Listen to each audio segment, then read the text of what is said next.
우리 하나님 말씀 에베소서 1장 3절부터 6절까지 말씀입니다. 에베소서 1장 3절부터 6절까지 말씀입니다.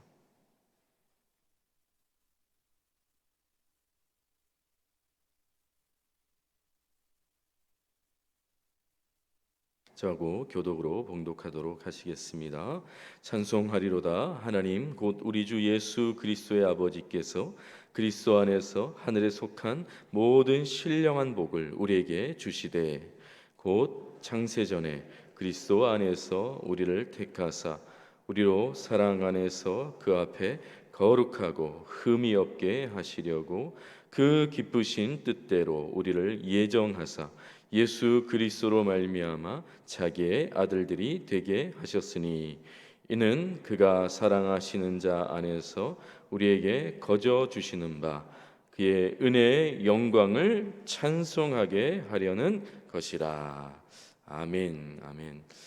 영국의 비평가라고 하는 G.K. 체스터턴이라는 이런 사람이 이런 말을 했다고 합니다. 이 세상의 기적은 결코 부족하지 않다. 다만 부족한 것은 우리의 감탄이다라고 하는 이야기를 했다고 해요. 그럼 기적보다 더 중요한 건 그 기적을 바라보고 깨닫고 알고 누리는 감탄이라는 거예요. 왜 그렇습니까? 너무나 많은 기적을 우리는 지금도 수없이 경험하고 있기 때문이죠. 그럼 매일 해가 뜨고 지는 현상을 우리는 매일 보고 있잖아요. 여름이 가고 이제 가을이 오는 소식을 우리가 듣고 있고 생명이 자라고 열매가 맺히고 매일 잠을 자고 또 깨어나고 호흡을 하고 몸을 일으키고 또 걷고 뛰고 무엇보다도 이 새벽에 하나님 앞에서 예배를 드리는 이 놀라운 기적을 우리는 매일 경험하고 있다라고 하는 것이죠. 그런데 이 기적의 인생에 너무 익숙해 버린 나머지 여러분 이 기적을 당연한 것으로 여기는 것, 여러분 그것이 안타까운 거죠. 여러분 체스터턴이라고 하는 사람, 저는 잘 모르지만 여러분 기적을 기적으로 보는 감탄이 필요하다, 이 말에는 너무나 공감을 할 수 있었습니다. 여러분 일본의 기독교 작가라고 하는 미우라 아야코도 여러분 비슷한 말을 남겼는데요. 우리에게 가장 무서운 것은 은혜에 익숙해져 버리는 것이다 라고 했다고 해요. 비슷하죠. 매일 은혜를 받고 누리고 사는데 그 은혜를 당연하다 여기며 살아가는 것, 그게 익숙함이잖아요. 여러분 감사도 잊어버리는 거죠. 감탄도 잊어버리고 찬송도 잊어버리는 거예요. 당연히 감사하고 당연히 감탄하고 당연히 찬송해야 될 인생임에도 불구하고 잊어버리고 살아가는 것, 익숙해져 버려서. 그럼 그게 안타까운 것 아니겠습니까? 어제 2부 때 그 특송 성가대 찬양 때 했던 은혜라고 하는 찬양, 혹시 기억나시는지 모르겠습니다. 그럼 가사에 이런 것이 있어요. 당연한 것 아니라 은혜였어. 당연한 것이 아니라 은혜였어. 내 삶에 당연한 것 하나도 없었던 것을 모든 것이 은혜였어. 그럼 당연한 것을 당연한 것으로 여기지 않고 감사요, 찬송이요, 감탄하는 것, 그게 은혜의 삶이라고 하는 것이죠. 동부교회 성도 여러분, 우리의 삶에 당연한 건 없습니다. 모든 것이 은혜인 줄 믿습니다. 여러분 이 새벽에 우리가 예배 드릴 수 있는 거 은혜잖아요. 은혜잖아요. 바라기는 은혜를 은혜로 보고 깨닫고 알고 우리의 삶의 그 풍성한, 오늘 우리가 찬송했던 것처럼 측량하지 못할 그 크신 하나님의 은혜를 발견하는 오늘 새벽 성도 되기를 주의 이름으로 축복합니다. 그런 의미에서 우리에게 에베소서는 참 소중하다는 생각이 드는데요. 은혜를 일깨워 주기 때문이에요. 은혜를 일깨워 주기 때문에. 저는 에베소서를 묵상하면서 이런 느낌이 들었는데요. 마치 우리를 그 대자연의 위험 앞에 세우는 거예요. 여러분 그 거대한 에베레스트 산에 저는 가본 적이 없지만 그 앞에 서면 어떤 느낌이 들까? 그 장엄한 나이가라 폭포인가요? 가본 적이 없지만 그 앞에 서면 어떤 느낌이 들까? 그냥 보는 것만으로 입이 쫙 벌어지는 것 아니겠습니다? 그러면서 와 하고 감탄하는 거잖아요. 에베소서가 그런 것 같아요. 우리를 은혜의, 그 크신 은혜의 현장으로 우리를 이끌어 가는 거예요. 그래서 입이 쫙 벌어지게 만드는 것, 그것이 에베소서 같다라는 생각을 했습니다. 은혜를 은혜로 인식하지 못하고 그냥 익숙하다 여기며 살아가는 우리들에게 하나님의 은혜 앞에 압도되게 하여서 감탄하게 하고 찬송하게 하는 것, 그것이 에베소서라고 하는 생각이 들었어요. 그럼 오늘 에베소서 1장 3절부터 6절까지 살펴보면 찬송이라고 하는 단어가 두 번 나오게 됩니다. 3절에 보면 찬송하리로다라고 시작을 했죠. 그리고 6절 끝에 보면 찬송하게 하려는 것이다 에서도 찬송이 나오죠. 그럼 두 단어가 찬송이라고 한글은 번역을 했지만 사실 헬라어로 보면 다른 단어입니다. 3절에 나오는 찬송은 하나님은 참 복되신 분입니다 라고 하는 하나님의 존재에 대한 설명이 이 3절에 나오는 찬송이고요, 6절의 찬송은 우리가 흔히 알고 있는 찬송입니다. 그 복되신 하나님을 우리는 찬송할 수밖에 없습니다 라고 하는 그 찬송이에요. 그래서 오늘 말씀을 정리하면 이런 의미가 되는 거죠. 여러분, 시작이 이렇게 되는 거예요. 하나님이 얼마나 복되시 압니까? 하나님은 복되신 분입니다 라고 시작을 하고요, 그리고 3절과 4절과 5절에 6절에 그 복되신 하나님에 대해서 이런저런 설명을 하는 것입니다. 그리고 마지막에 그러므로 우리는 그 복되신 하나님을 찬송할 수밖에 없습니다. 이러면서 이 찬송의 이유를 일깨워주면서 이 말씀이 이 6절의 마무리가 되는 거예요. 다시 말하면 하나님은 복되십니다. 왜냐하면 이러하기 때문입니다. 그러므로 우리는 찬송할 수밖에 없습니다 라고 하는 말씀이 오늘 에베소서 1장 3절부터 6절까지의 말씀이에요.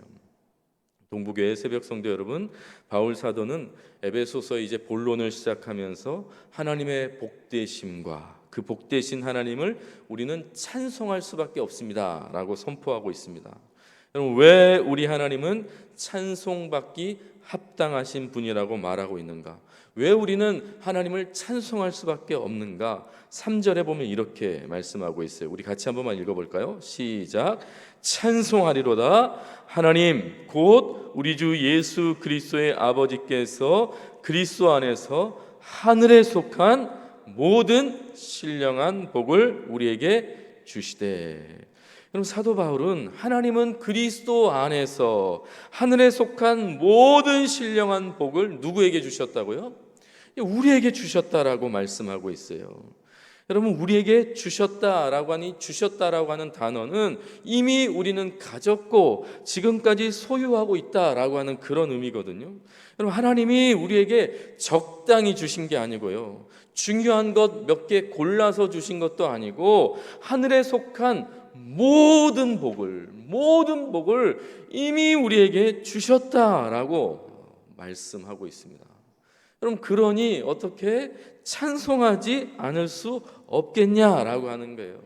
그리스도 안에서 신령한 모든 복을 우리에게 주셨다는 거예요. 문제는 뭐예요? 그래도 우리가 찬송이 잘 안 나온다는 거죠. 여러분, 우리가 이 신령한 복이 뭔지 잘 모르는 거예요. 헷갈리는 거죠. 여러분, 하나님께서 주셨다고 하니까 받았는갑다, 우리가 이렇게 하면서 지나간다라고 하는 것이죠. 왜 그래요? 신령한 복이 무엇인지 잘 모르기 때문이죠. 그러니까 찬송을 습관적으로 하기도 하고 하나님의 은혜에 감탄하기보다 그냥 당연하다 여기며 지나갈 때가 참 많은 것 같습니다. 그럼 제가 초등부 아이들을 맡고 있잖아요. 4, 5, 6학년 아이들인데 예배 시간에 찬양 율동하는 선생님이 정말 애쓰고 힘쓰셔서 찬양 율동을 해요. 그러면 우리 아이들이 정말 기쁘고 신나고 즐겁게 따라 하지 않아요. 잘하지 않아요. 겨우 따라하죠. 어떤 아이는 시작도 하기 전에 벌써 언제 끝나나 막 그런 표정으로 이렇게 앉아 있을 때도 있어요. 그런데 생각해 보면 아이들이 왜 그럴까? 하나님을 찬송하고 하나님 앞에서 정말 기쁘게 노래하는 것이 왜 이렇게 어려울까? 그러면 고민해 보면 하나님의 은혜를 잘 모르기 때문이에요. 그럼 모르면 그럴 수 있는 거예요. 그런데 그러다가 갑자기 선생님이 달란트를 주겠다, 10달란트를 주겠다, 선물을 주겠다 막 그러면 갑자기 없던 힘을 내서 막 열심히 해요. 어떤 애는 막 신용을 합니다. 왜 그러겠어요? 선물 보고 하는 거죠. 선물 보고. 하나님이 좋아서 하나님이 기뻐서라기보다 그 받을 선물을 기대하면서 막 찬양하는 모습을 봅니다. 그럼 그렇게라도 하니까 감사하긴 하지만 그런데 안타깝잖아요. 안타깝잖아요. 여러분 초등부 아이들이니까 우리가 이해는 하지만 여러분 성숙한 성도가 그렇게 하나님 앞에 반응한다고 하면 그럼 그것처럼 안타까운 일이 어디 있겠어요? 오늘 사도 바울이 땅의 복이라고 말하지 않습니다. 하늘에 신령한 모든 복이라고 분명히 기록하고 있어요. 우리가 찬송해야 될 제목이 하늘에 신령한 모든 복을 우리가 받았기 때문이라고 말하고 있어요. 여러분 우리가 그런데 찬송하고 우리가 감사하는 제목들을 여러분 이렇게 잘 살펴보시면 우리가 어떤 거 감사하죠? 어떤 거 찬송하죠? 하나님 건강 주셔서 감사합니다. 하나님 물질의 복을 주셔서 감사합니다. 우리 손주, 우리 자식 공부 잘하게 해주셔서 감사합니다. 좋은 대학 가게 해주셔서 감사합니다. 그럼 대부분 이런 이 땅의 복에 대해서 감사하고 찬송하는 우리의 모습을 발견하게 되는 것이죠. 여러분 절대 오해하지 마세요. 땅의 복이 잘못되었다는 것도 아닙니다. 땅의 복을 찬송하지 말라는 것도 아니에요. 충분히 우리가 감사하고 찬송해야 됨에도 불구하고 여러분 우리 예수님께서 일용할 양식을 구하라고 분명히 말했음에도 불구하고 우리가 이 땅의 복만 감사하고 이 땅의 복에 대해서만 찬송하는 건 그거 안타까운 거예요. 안타까운 거예요. 왜 그래요? 땅의 복 때문에 찬송하는 건 그럼 마치 초등학생들이 달란트 준다고 감사하고 찬송하는 것과 별반 다르지 않는 거예요. 아니 이 세상에 땅의 복 때문에 감사하고 찬송하지 않는 사람은 없어요. 그건 누구나 할 수 있는 거라는 거죠. 그런데 그리스도인이 하늘의 신령한 모든 복을 받았다라고 하는 성도들이 그 땅의 복만 바라보고 찬송하고 감사한다는 건 그거 안타까운 거예요. 그건 가난하다는 것입니다. 그럼 사도 바울은 성도들이 성도답게 정말 예수 그리스도를 통해서만 누릴 수 있는 하늘에 속한 모든 신령한 복을 깨닫고 감사하고 찬송할 수 있다. 우리는 그것 때문에 찬송하는 존재다라고 선포하고 있다는 것을 잊지 마시기 바랍니다. 여러분 그 신령한 복의 정체가 뭡니까? 4절부터 6절까지가 그 내용이에요. 하늘의 신령한 복은 이런 것이다. 이 땅의 복과 질적으로 다른 것이다. 영광스러운 것이다 라고 말하면서 4절에 이렇게 말합니다. 우리 같이 다시 한번 되새기며 우리 한번 선포합시다. 4절입니다. 곧 창세전에 그리스도 안에서 우리를 택하사 우리로 사랑 안에서 그 앞에 거룩하고 흠이 없게 하시려고. 여러분 창세전에 만물이 생기기 전에 하나님께서 이 만물을 말씀으로 창조하기 전에 그리스도 안에서 우리를 택하신 것, 그것이 감사이고 그것이 찬송의 제목이라는 거예요. 뿐만 아니라 사랑 안에서, 예수 그리스도의 사랑 안에서 우리를 거룩하고 흠이 없게 하시는 것, 죄 앞에 무너지지 않고 그 죄와 싸우게 하시고 그 죄 앞에서 거룩하고 순결을 지켜가게 하는 것, 그것이 우리의 감사의 제목이고 찬송의 제목이라고 하는 거예요. 뿐만 아니라 5절도 같이 한번 보겠습니다. 5절 시작. 그 기쁘신 뜻대로 우리를 예정하사 예수 그리스도로 말미암아 자기의 아들들이 되게 하셨으니. 여러분 기쁘신 뜻대로 억지로 겨우 하나님께서 우리를 예정하신 것이 아니라 정말 기쁜 마음으로 뜻대로, 그분의 뜻대로 기꺼이 우리를 예정해 주신 것, 그것이 감사의 제목이요 찬송의 제목이라는 거예요. 뿐만 아니라 예수 그리스도로 말미암아 자기의 아들들이 되게 하신 것, 하나님의 자녀로 우리를 불러주신 것, 그것이 찬송의 제목이고 감사의 제목이라고 하는 것입니다. 6절도 마찬가지입니다. 이는 그가 사랑하시는 자 안에서 우리에게 거저 주시는 바 그의 은혜의 영광을 찬송하게 하려는 것이라. 모든 신령한 은혜를 사랑하시는 자 안에서 거저 주시는 것, 거저 주시는 것. 은혜가 뭡니까? 받을 자격이 없는데 하나님께서 기쁨으로 거저 허락하시는 것, 영원토록 사랑하시는 것, 그것이 은혜잖아요. 여러분 오늘 여기에 나오는 단어들 하나하나 설명해도 하루 종일 걸릴 만큼 너무나 깊고 진한 은혜가 가득한 축복들인데, 그럼 굳이 설명하지 않아도 확실한 것, 이건 땅의 복과는 질적으로 다르다는 것입니다. 여러분, 사도 바울이 땅의 복을 받지 않은 사람이 아니죠. 그럼 전도 여행을 오랫동안 다녔기 때문에, 또한 감옥에 갇히기도 했기 때문에 정말 어려운 순간에, 필요한 순간에 물질의 은혜도 받았을 것이고 돈도 채워졌을 거예요. 여러분, 몸에 가시가 있었기 때문에 육신이 연약할 때 하나님께서 견뎌내는 건강도 허락하셨을 것이고, 여기저기 수없이 많은 사람들의 도움을 분명히 받았을 거예요. 여러분, 그가 이 땅의 복을 받지 않은 사람이 아니에요. 그런데 지금 사도 바울이 우리가 하나님을 찬양해야 될 제목에는 단 하나도 기록하지 않았다는 거예요. 우리가 받은 신령한 복, 창세전에 우리가 택하심 받은 것, 우리를 그 사랑 안에서 거룩하고 흠이 없게 하시는 것, 그 기쁘신 뜻 안에서 우리를 예정하시고 예수 그리스도로 말미암아 자기의 아들들이 되게 하신 것, 이것이 바로 은혜요, 우리가 찬송해야 될 그 찬송의 제목이다 라고 우리에게 말씀하고 있다라고 하는 것입니다. 새벽 성도 여러분, 그러면 아무나 할 수 있는 것이 아니라 우리만 할 수 있는 그 특권을 누리시기 바랍니다. 우리가 받은 은혜가 무엇인지 여러분 헤아려 보면서 이 땅의 복뿐만 아니라 하늘의 신령한 모든 복을 되새겨 보면서 찬송하시는, 여러분, 그래서 그 감격과 감사의 제목을 회복하는 오늘 하루 되었으면 좋겠어요. 여러분, 이동원 목사님이라고 하는 분이 미국에서 목회하실 때 잘 아는 미국의 목회자 한 분이 한국 아이를 셋이나 입양했다라고 합니다. 여러분, 미국 목회자가 한국 아이들을 3명이나 입양했으니 얼마나 특별하게 보였겠어요. 그런데 그 3아이 중에 2아이는 장애가 있는 아이였다라고 합니다. 그게 항상 궁금했던 차에 어느 날 이동원 목사님이 조심스럽게 물었다고 합니다. 여러분, 무엇이라 물었을지 다 예상이 되시죠? 그거 물었다고 해요. 어떻게 미국 아이도 아니고 한국 아이들을, 그것도 정상이 아닌 아픈 아이들, 불편한 아이들을 둘이나 입양한 이유가 무엇입니까? 이렇게 물었다고 합니다. 그런데 미국 목사님이 이동원 목사님의 2눈을 이렇게 뚫어져라 쳐다보면서 이렇게 말했다고 해요. 하나님 보시기에 당신과 나도 다 형편없고 비정상인데, 그냥 죄인일 뿐인데 하나님이 당신과 나를 자녀로 입양하신 거 아닙니까? 나는 그 은혜를 그냥 흉내내고 있는 것뿐입니다. 이렇게 고백했다라는 이야기를 들었습니다.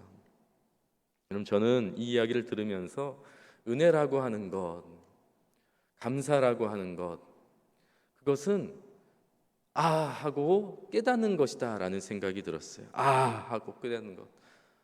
그렇지. 맞지. 그랬지. 하고 발견하고, 하고 감탄하고, 하고 감사하고, 하고 찬송하는 것. 그럼 그것이 은혜의 인생을 사는 것이다 라는 생각이 들었습니다. 여러분, 우리에게 모든 것이 은혜임을 믿습니다. 은혜, 하늘을 두루마리 삼고 바다를 먹물 삼아도 다 기록할 수 없을 만큼 이 땅에 풍성하고 여러분의 삶의 흔적 자락자락에 가득한 줄 믿습니다. 여러분, 이 하늘을 가득 채워도 여러분 다 알 수 없고 다 깨달을 수 없어요. 여러분, 그 은혜만 깨달으며 사는 것, 여러분 그것도 우리에게 충분한 시간이에요. 불평하고 원망하고 시기하기보다 오늘 하루가 은혜를 발견하고 그렇지, 그랬었지, 하나님의 그 신령한 하늘의 복을 깨닫고 누리며 감탄하며 찬송하며 살아가는 오늘 하루 되기를 주의 이름으로 축복합니다. 기도하시겠습니다. 은혜의 하나님, 오늘 월요일 아침을 예배로 시작하게 하심을 감사합니다. 오늘 하루도 하늘의 신령한 복을 소유한 자답게 살아가게 하소서. 내 삶에 충만한 은혜를 익숙하다 느끼고 당연하다 여기며 사는 것이 아니라 찬송의 이유가 되게 하시고 감사의 제목이 되게 하여 주시옵소서. 그리고 더 많은 은혜를 보고 듣고 깨달아 누리는 복된 하루 되게 하여 주시옵소서. 특별히 동부교회에서 신앙생활 하게 하셨사오니 좋은 공동체 만나게 하셨사오니 교회를 위해서 기도하게 하시고 공동체를 위해서 기도하게 하시고 또한 오늘 삶의 현장에서 만나는 사람 해야 될 일을 통해서 축복의 통로가 되는 동부교회 새벽 성도 되게 하여 주시옵소서. 예수 그리스도 존귀하신 이름으로 기도드립니다. 아멘. 아멘.